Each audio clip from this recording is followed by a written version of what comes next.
आप सभी को हाथ जोड़कर मेरा नमस्कार। आप देख रहे हैं डीप वर्स। आज का ये वीडियो अक्षय खन्ना को लेकर है, उस अभिनेता को लेकर जिसे हर कुछ साल बाद मुश्किल, मूडी या डिफिकल्ट बताने की कोशिश की जाती है। सवाल ये नहीं है कि अक्षय खन्ना कैसे हैं, सवाल ये है कि आखिर जब भी उनका नाम किसी बड़ी फिल्म या प्रोजेक्ट से जुड़ता है तो वही पुरानी बातें क्यों बाहर लाई जाती हैं। इस वीडियो में हम उन्हीं बयानों, उन्हीं दावों और उन्हीं धारणाओं को पूरे संदर्भ में रखेंगे ताकि बात अफवाह से नहीं, समझ से आगे बढ़े। जब भी हिंदी सिनेमा में कोई अभिनेता शोर नहीं करता, इंटरव्यू में रोना नहीं रोता, पीआर आर्मी नहीं पालता और अपने काम को ही अपनी पहचान मानता है तो इंडस्ट्री उसे एक शब्द दे देती है, डिफिकल्ट। ये वही टैग है जो सालों से अक्षय खन्ना के नाम के साथ चिपकाया जाता रहा है, बिना ये पूछे कि क्या वाकई कोई अभिनेता मुश्किल होता है या फिर उन लोगों के लिए मुश्किल बन जाता है जो सतही तैयारी, आधी अधूरी स्क्रिप्ट और बिना सवाल पूछे हाँ सर सुनने के आदी होते हैं।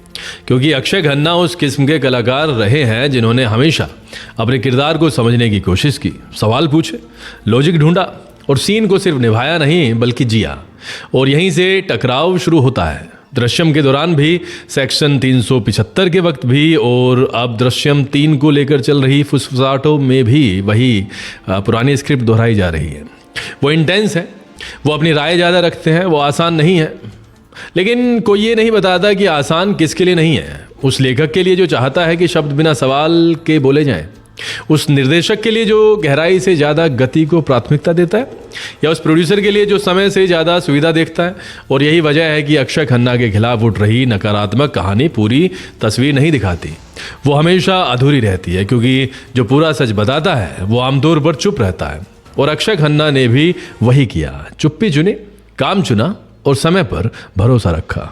दृश्यम 2 के समय कुछ बयानों ने माहौल बनाया कि सेट पर चीज़ें स्मूथ नहीं थी, कि क्रिएटिव मतभेद थे, कि कम्युनिकेशन गैप था। लेकिन किसी ने ये स्पष्ट नहीं किया कि क्या ये मतभेद प्रोफेशनल स्टैंडर्ड को लेकर थे या व्यक्तिगत सहूलियत को लेकर। क्योंकि जब एक अभिनेता अपने किरदार को गंभीरता से लेता है तो वो हर लाइन को सवाल की नज़र से देखता है, वो हर सीन में अपना बेस्ट देना चाहता है और यही चीज़ कई बार सिस्टम को असहज कर देती है। सेक्शन 375 के लेखक की नाराज़गी भी इसी दायरे में आती है, जहां यह कहा गया है कि अक्षय खन्ना स्क्रिप्ट को अपनी व्याख्या से देखते हैं। लेकिन सिनेमा का इतिहास गवाह है कि महान प्रदर्शन हमेशा उन्हीं कलाकारों से आए हैं जिन्होंने स्क्रिप्ट को सिर्फ पढ़ा नहीं बल्कि उसे चुनौती दी। और फिर सवाल उठता है, क्या एक अभिनेता का सोचने वाला होना गुनाह है, या फिर ये गुनाह सिर्फ उन लोगों की नज़र में है जो नहीं चाहते कि उनके काम पर सवाल उठें। और ठीक इसी पृष्ठभूमि में जब प्रियदर्शन जैसे निर्देशक का बयान सामने आता है तो वो सिर्फ एक समर्थन नहीं रहता, वो एक आईना बन जाता है। प्रियदर्शन बताते हैं कि 1998 में डोली सजा के रखना के वक्त उन्हें अक्षय खन्ना को कास्ट करने से रोका गया था। उन्हें चेतावनी दी गई थी कि वो मूडी हैं, वो मुश्किल हैं, वो परेशानी खड़ी करेंगे। और यही वो लाइन है जो पिछले 3 दशकों से अक्षय खन्ना के साथ चलती आ रही है। लेकिन प्रियदर्शन का अनुभव इस नैरेटिव को वहीं तोड़ देता है जब वो कहते हैं कि अक्षय कभी मुश्किल नहीं लगे, कि वो सुबह 5 बजे बुलाने पर भी समय पर सेट पर पहुंच जाते थे, कि वो कोऑपरेटिव थे, प्रोफेशनल थे और सबसे बड़ी बात इंसान थे। और जब वही प्रियदर्शन यह भी जोड़ते हैं कि उन्होंने हंगामा और हलचल जैसी कई फिल्मों में अक्षय खन्ना के साथ काम किया और कभी एक भी बिटर मोमेंट नहीं आया, तो ये बयान उन सभी अफवाहों पर सीधा तमाचा बन जाता है जो बिना सबूत सालों से दोहराई जाती रही हैं।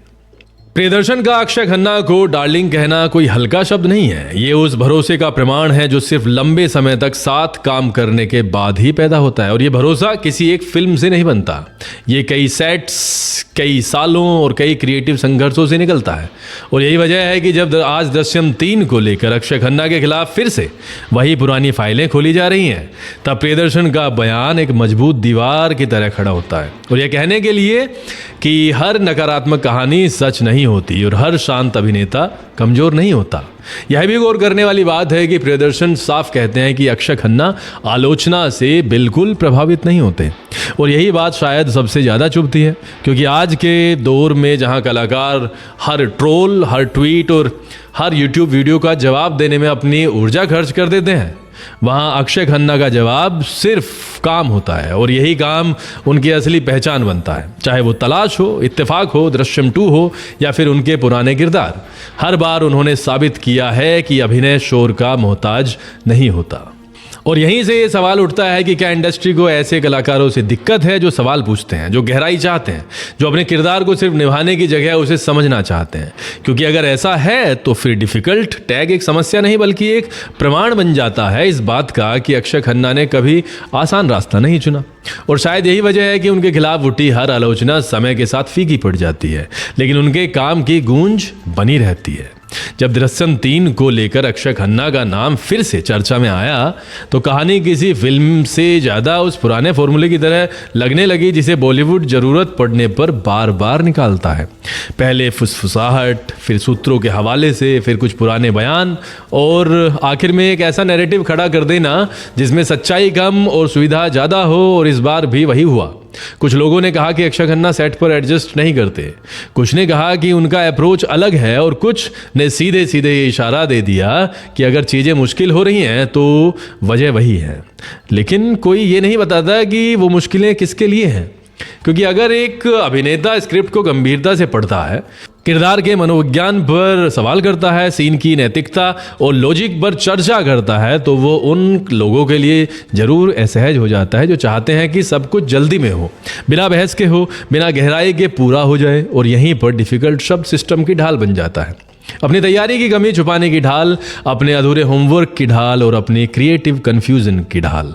दृश्यम 2 में भी और उससे पहले की फिल्म्स में भी अक्षय खन्ना ने एक ऐसा किरदार निभाया जिसे याद रखा जाएगा। एक ऐसा एंटागोनिस्ट जो चीखता नहीं, जो हाथ नहीं उठाता, जो दिमाग से खेलता है। और यही वो चीज़ है जो आसान नहीं होती, क्योंकि इंटेंस परफॉर्मेंस सिर्फ कैमरे के सामने नहीं बनती, वो सेट पर होने वाली हर बातचीत, हर बहस और हर रिहर्सल से निकलती है। और जब किसी फिल्म के मेकर्स खुद उस स्तर की तैयारी के लिए तैयार नहीं होते तो सबसे आसान रास्ता होता है कलाकार को ही मुश्किल घोषित कर दो। यही पैटर्न सेक्शन 375 के समय भी देखने को मिला, जहां लेखक ने यह कहा कि अक्षय खन्ना स्क्रिप्ट को अपनी तरह से समझते हैं, लेकिन किसी ने ये नहीं पूछा कि क्या एक कोर्टरूम ड्रामा में जहां शब्द ही हथियार होते हैं, वहां अभिनेता का शब्दों पर सवाल करना गलत है, या फिर वो सिर्फ उन लोगों को गलत लगता है जो चाहते हैं कि अभिनेता लेखक की लाइन को बिना सोचे समझे दोहरा दे। और यहीं पर प्रियदर्शन का बयान सिर्फ समर्थन नहीं बल्कि एक काउंटर नैरेटिव बन जाता है, क्योंकि प्रियदर्शन कोई ऐसा निर्देशक नहीं है जिन्होंने एक फिल्म करके रास्ता बदल दिया हो। उन्होंने अक्षय खन्ना के साथ कई साल काम किया, कई फिल्मों में काम किया है, और यही अनुभव उन्हें यह कहने का हक देता है कि अक्षय कभी मुश्किल नहीं रहे बल्कि हमेशा प्रोफेशनल रहे, समय के पाबंद रहे और सहयोगी रहे। और जब प्रियदर्शन ये भी कहते हैं कि उन्हें अक्षय को कास्ट करने से पहले डराया गया था, ठीक वैसे ही जैसे आज दृश्यम 3 के वक्त माहौल बनाया जा रहा है, तो साफ दिखता है कि समस्या अक्षय खन्ना नहीं बल्कि वो सिस्टम है जो हर उस इंसान से डरता है जो सवाल पूछता है। यह भी समझना जरूरी है कि अक्षय खन्ना उन अभिनेताओं में से है जो अपनी छवि गढ़ने के लिए मीडिया का इस्तेमाल नहीं करते। वो प्रेस कॉन्फ्रेंस में खुद को पीड़ित साबित नहीं करते, वो सोशल मीडिया पर ट्रोल्स को जवाब नहीं देते, और शायद यही चुप्पी हर बार उनके खिलाफ इस्तेमाल होती है, क्योंकि वो जवाब नहीं देता। उसके नाम पर कहानी बनाना आसान होता है, और यूट्यूब के इस दौर में जहां हर राय कंटेंट बन चुकी है, वहां अधूरी जानकारी को पूरा सच बनाकर पेश करना और भी आसान हो गया है। इस पूरे मामले में सबसे बड़ा सवाल यही है कि क्या हम एक ऐसे सिस्टम का समर्थन कर रहे हैं जहां कलाकार से सवाल पूछने का अधिकार छीन लिया जाए, जहां गहराई को अहंकार कहा जाए और जहां प्रोफेशनल स्टैंडर्ड को मुश्किल स्वभाव का नाम दे दिया जाए। क्योंकि अगर ऐसा है तो फिर अक्षय खन्ना जैसे कलाकार इस सिस्टम के लिए हमेशा समस्या रहेंगे, और शायद यही उनकी सबसे बड़ी ताकत भी है, क्योंकि सिनेमा का इतिहास गवाह है कि वही कलाकार लंबे समय तक याद रखे जाते हैं जो सिस्टम को खुश करने की जगह अपने काम के प्रति ईमानदार रहते हैं। और जब सालों बाद लोग पीछे मुड़कर देखेंगे तो उन्हें याद नहीं रहेगा कि किसने किस इंटरव्यू में क्या कहा था, लेकिन उन्हें ये जरूर याद रहेगा कि अक्षय खन्ना ने अपने किरदारों में क्या छोड़ा था।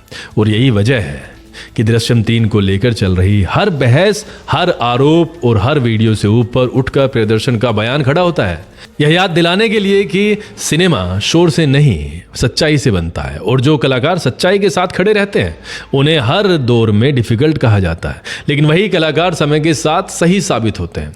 इस वीडियो को अंत तक देखने के लिए आप सभी दर्शकों का दिल से धन्यवाद। हमारा मकसद किसी व्यक्ति को नीचा दिखाना, किसी को शर्मिंदा करना या किसी के खिलाफ माहौल बनाना नहीं था, बल्कि उन बातों को पूरे संदर्भ के साथ सामने रखना था जो अक्सर आधी कही जाती हैं और वहीं से गलत धारणाएं जन्म लेती हैं। अगर इस वीडियो ने आपको सोचने पर मजबूर किया, किसी भी मुद्दे को दूसरे नज़रिए से देखने का मौका दिया, तो यही डीप वर्ड्स की सबसे बड़ी जीत है, क्योंकि यहाँ राय थोपी नहीं जाती बल्कि तथ्यों के साथ रखी जाती है। अगर आपको लगता है कि ऐसे शांत, संतुलित और संदर्भ आधारित वीडियो जरूरी हैं तो चैनल को सब्सक्राइब करें, वीडियो को लाइक करें और अपनी राय सम्मान के साथ कमेंट में ज़रूर साझा करें। आपका सपोर्ट ही हमें ऐसे विषयों पर ईमानदारी से बात करने की ताकत देता है। फिर मिलेंगे अगले वीडियो में।